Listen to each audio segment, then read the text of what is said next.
माघ पूर्णिमा व्रत पूर्णिमा का व्रत हिंदू धर्म में अत्यंत पुण्यदायी माना जाता है। इस दिन गंगा स्नान, दान पुण्य और व्रत का विशेष महत्व होता है। यह व्रत सभी पापों को नष्ट करने वाला और मोक्ष प्रदान करने वाला माना जाता है। माघ पूर्णिमा के दिन गंगा स्नान, दान और व्रत करने से व्यक्ति के सभी पाप नष्ट हो जाते हैं। इस दिन भगवान विष्णु और शिव की पूजा करने से भक्त को अपार पुण्य प्राप्त होता है और जीवन में सुख समृद्धि आती है। जो भी श्रद्धा से इस व्रत को करता है, उसे पुण्य लोक की प्राप्ति होती है और वह जीवन में सभी कष्टों से मुक्त होकर मोक्ष प्राप्त करता है। प्राचीन काल की बात है। एक नगर में धनपाल नामक एक धर्मपरायण और दयालु व्यापारी रहता था। वह अत्यंत दानशील था और प्रतिदिन गरीबों को अन्न और वस्त्र दान करता था। लेकिन उसका पुत्र विमल उसके विपरीत स्वभाव का था। वह अत्यंत क्रूर, लोभी और दुष्ट था। उसे धर्म कर्म में कोई रुचि नहीं थी और वह अपने पिता की संपत्ति को व्यर्थ के भोग विलास में नष्ट कर रहा था। एक दिन धनपाल ने अपने पुत्र को समझाते हुए कहा, पुत्र, ये जीवन नश्वर है। धन का सही उपयोग दान और सत्कर्मों में ही है।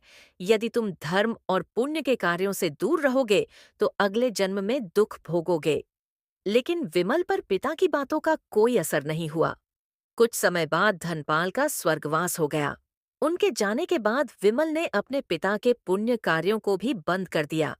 वह अपने भोग विलास में लिप्त रहने लगा और गरीबों का तिरस्कार करने लगा। उसके इस दुष्कर्म के कारण उसकी संपत्ति धीरे धीरे नष्ट हो गई और वह अत्यंत गरीब हो गया। भूख प्यास से तड़पते हुए एक दिन वह नगर से बाहर निकल पड़ा। घूमते घूमते विमल एक जंगल में पहुंचा, जहां एक संत तपस्या कर रहे थे। भूख प्यास से व्याकुल विमल ने संत से भोजन की याचना की। संत ने उससे पूछा, पुत्र, तुम इतने कष्ट में क्यों हो? विमल ने अपने जीवन की पूरी कहानी संत को सुना दी।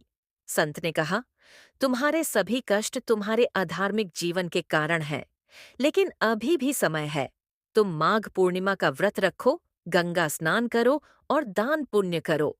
इससे तुम्हारे सारे पाप नष्ट हो जाएंगे और तुम्हें सुख समृद्धि प्राप्त होगी।